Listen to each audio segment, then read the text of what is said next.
Welcome everyone to this week's episode of Forgiving the Girl Inside. I'm your host, Lisa Drennan, the energetic mindset mentor. I love the way that sounds. It's so cool. It's all about mindset, more than 85%, but you've heard me say that before.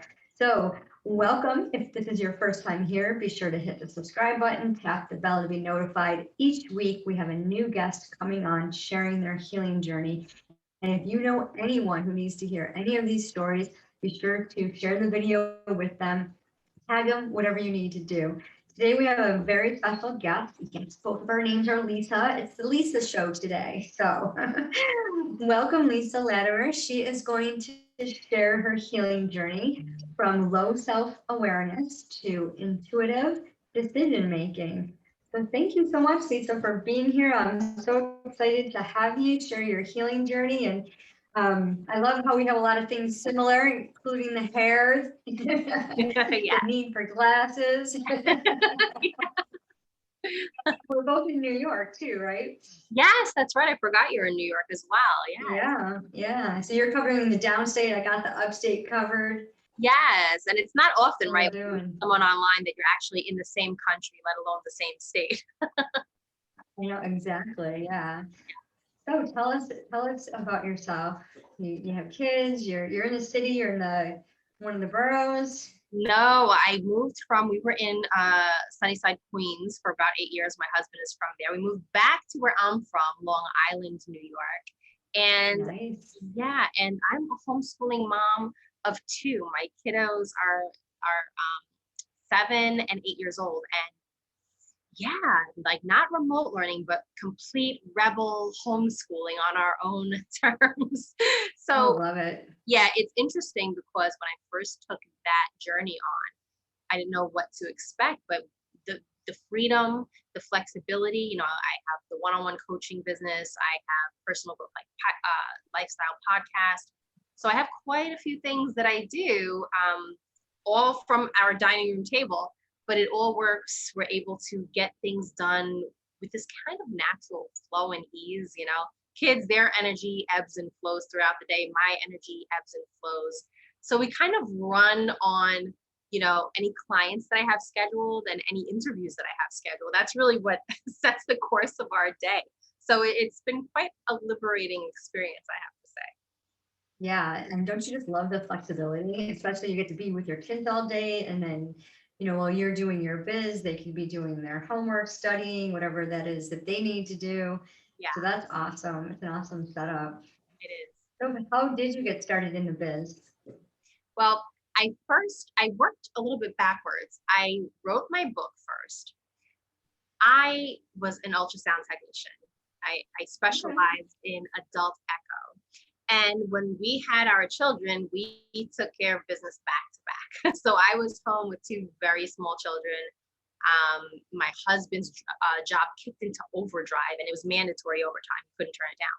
So I found myself from career girl doing really well in her career to stay at home mom, which I intended on being working mom. So stay at home mom with two small children on her hip. And someone came up to me and said, you know what, Lisa, I work for Beachbody. And, I think you would do great with, being a Beachbody coach. And I was like, whatever, what do I have left to do? I'm sitting here, I have two babies screaming in my ear. Maybe it'll be a sanity saver and I can make a couple of bucks on Uh-huh. the side. So it didn't really stick. But what really did actually stick with me, the company didn't work out, but the idea of coaching people, the idea of giving people a bar to reach and really helping them get there and learning what is actually possible, not because of a shake that comes in a packet, but because of mindset and what can happen with the right support. So that's how I got into coaching. And I wrote my book soon after that. And once I wrote my book, that threw me into I would say, the highest level of self-awareness and confidence that I've ever been in. And it really gave me the motivation and the confidence to decide to do more than just work with friends and family and friends of friends, but to actually have a coaching practice. and to, charge a fee for my services, right? To officially provide a service for people that people were benefiting from and getting value from.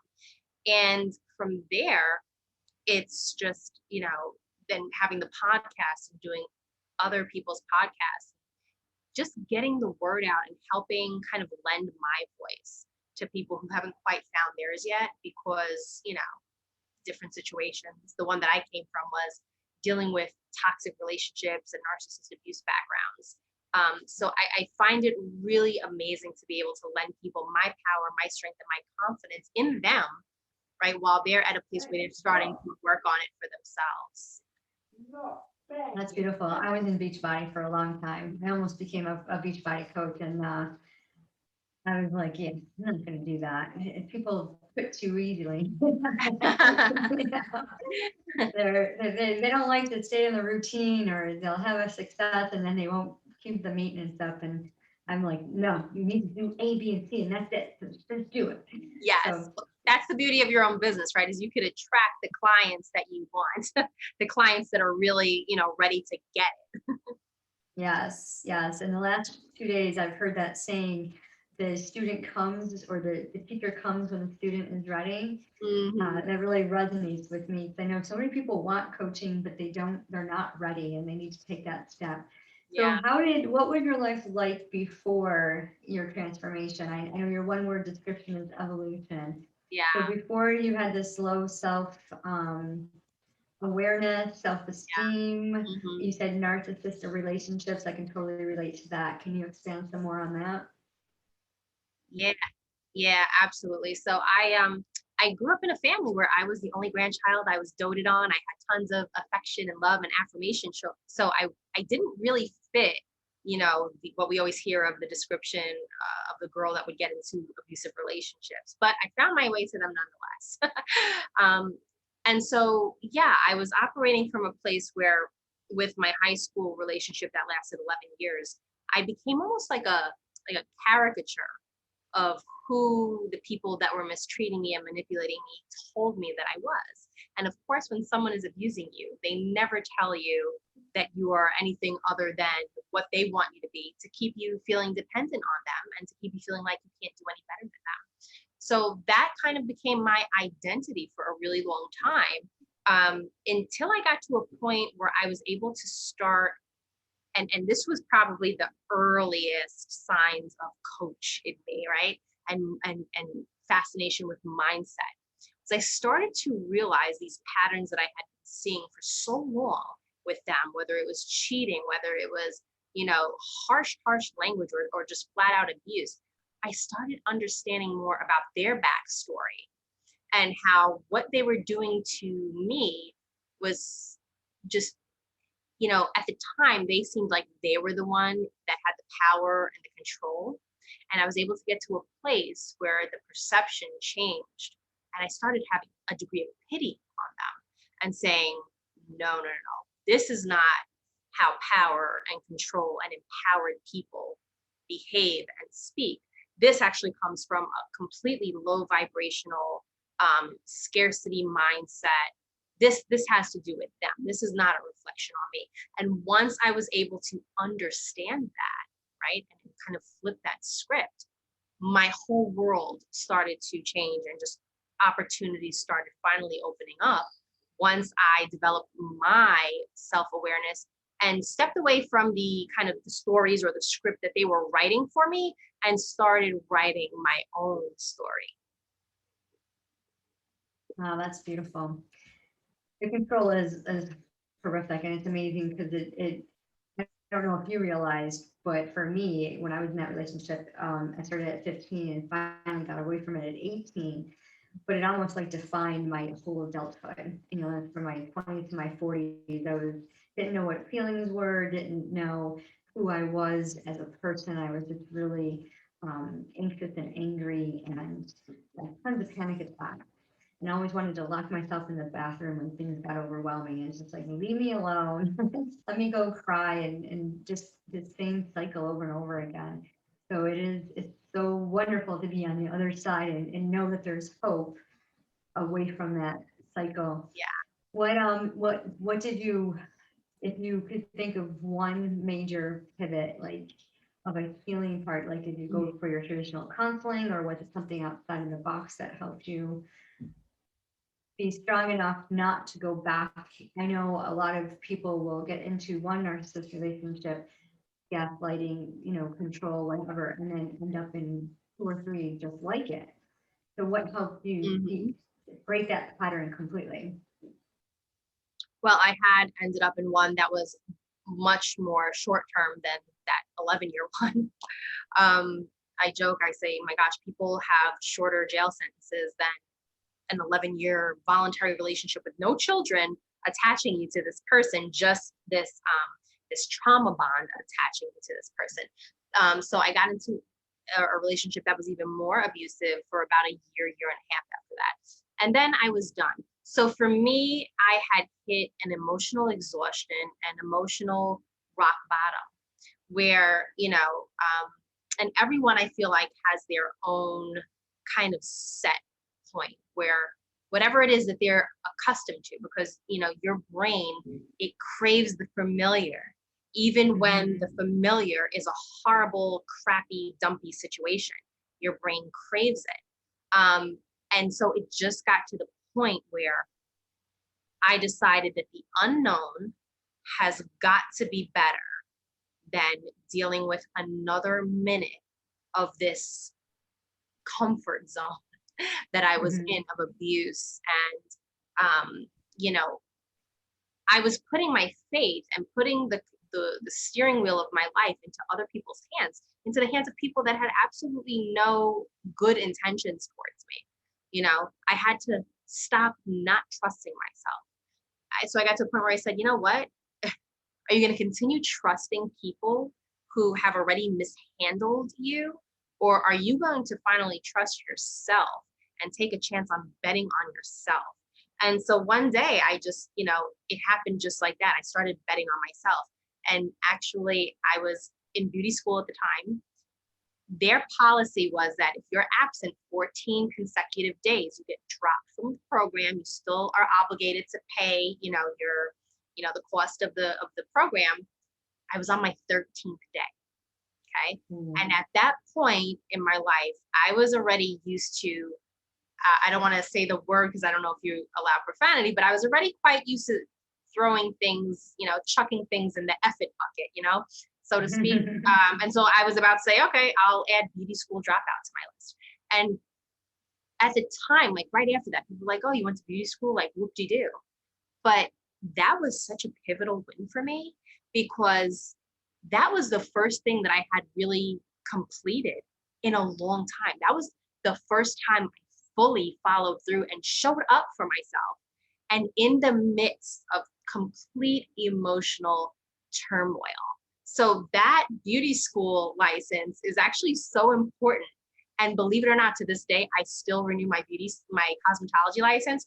Whereas my specialty for ultrasound, I've let it go. And I say, okay, if I go back ever, which I don't think is going to happen, I'll just take the test again. But I hold on to the cosmetology one because it has so much weight. It represents such a personal win for that time. Yeah, both my parents were cosmetologists, so yeah, I totally get that. My mom had her license right up, she had it renewed right up until her mid-70s. And she'd stopped cutting hair and, and doing the biz for a while. Yeah. So what was the, once you accomplished all of that, what were some of the modalities that you implemented to help you stay in the fire energy? Yeah, that's a great question. Something that we all have at our disposal that was so helpful for me was journaling, reflective journaling specifically, because what it allowed to do was in this kind of, I like to call it organized chaos, right? So I would go back to like a certain stage in my life, certain grade perhaps, and just go through these memories that really stuck out to me. And I would journal about them. Things where, I felt really embarrassed because of something that happened in school, things that happened in those relationships, things that I dealt with in my parents', marriage when they were very kind of on shaky ground at one point. Going back and being able to get it down on paper, look at it, see it, acknowledge it, say it out loud, and then take my power back from it by reframing it. And that's where it gets into the whole idea of rewriting your story, right? Getting in there, and instead of just having these random thoughts that go through your head and these random things that trip you up in life, I put them down on paper and I looked at them, I examined them, and then I flipped them around to my benefit so that my story now would be exactly, it would take me where I wanted to go and where I knew that I could be in life if I would just get past that, I guess you want to call it, that stuck chapter in my life that lasted for quite a long time, granted. Yes, it's a daily healing journey, that's for sure. Yeah. So with your offer, with your programs, is that something that you teach to your clients? Do you do one-to-one coaching? So Yeah. is this something that you teach them, this mindset work and this journaling and I want to emphasize, it's not just writing down things. It's really, like you said, it's very, and we won't go into the details because they'll need to connect with you to do that. But it's more of a direction. It's more of, this is what we're going to journal about, specific memories. So I really like that modality. I do something very similar. So walking a client through this modality, how much work do they have to do? How much work do they have to do, you said? Yeah. They have to do all the work. You know that, right? We're there. We're the guide. We're the facilitator, right? You have to have, I'm sorry, I thought I shut that off. You have to be able to do the work yourself, right? And a lot of questions, right? We ask a lot of questions. We ask the right questions at the right time. Because there is so much that our clients already have inside of them that they forget about, right? It goes so deep underneath the surface. That's why, they'll be doing good for like a few months and then all of a sudden have one of these, things that comes out and trips them and they're like, oh my gosh, where did that come from? It's because we do a lot of surface healing. So we guide our clients through that deeper level of healing by asking the right questions at the right time and asking questions of those questions, you know what I mean? That get them through those surface layers and deeper in there so that they can just extract all the answers that they already have in there for themselves. But it takes their willing participation. Otherwise you can just sit there and talk to a wall. Exactly. Yeah. Yes. And I know so many people think that they're going to get a mentor, they're going to get a coach, and they're going to do, get the work done, they're going to get the results, and then they get upset because they don't get the results. But then come to find out they're not doing the work. So I just want to emphasize that for our audience out there. It's a daily healing journey, and Lisa's here did not get here without doing the work. And, I don't know about you, but for me, it was very painful. It took a lot of courage. Yeah. I'm still grieving parts of it. I mean, I've forgiven, I've learned, I've taken my pain and put it into my purpose. But there's still days, where there's this grieving process and it sneaks up on you. You're not really quite sure, it's something, a memory, a picture, something will trigger it. Like this morning, like yesterday, I had a fantastic day, and this morning I was kind of, in a funk, and I'm like, what is wrong with me? And I'm like putting my oils on, and I'm doing my aroma freedom, and I'm meditating, and I'm like, okay, why can't I shake this? So yeah, it's definitely a daily healing journey. Well, I love what you're doing. You have a podcast, so listeners, you can connect with Lisa through her podcast. What's the title of it? It is Personal Growth Lifestyle Podcast. We also have quite a few episodes that go into business because the majority of my clients are business owners, and that's one thing that they all want is they want that synergy between their personal lives and their businesses. So you'll get a little bit of both on the podcast. I love it. And we're going to have the links to that and a link to connect with you on a call, see if this is a good fit for anyone who's listening, or if you have a friend that would be a good fit.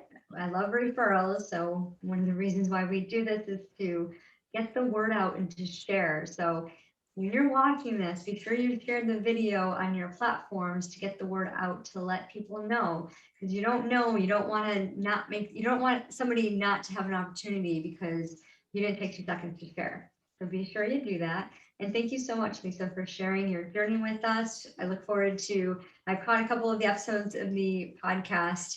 So I know there's a few more that I have tagged that I'm like, oh, I gotta listen to this one. So I need like, a whole year off. I know, don't we all? Just to be able to do all the things I want to do. So Yeah. thank you again for joining us. Thank you, And and our listeners, thank you again. And like I said, be sure to share this video and read the description to get the connection to listen to Lisa's podcast. Have an amazing day.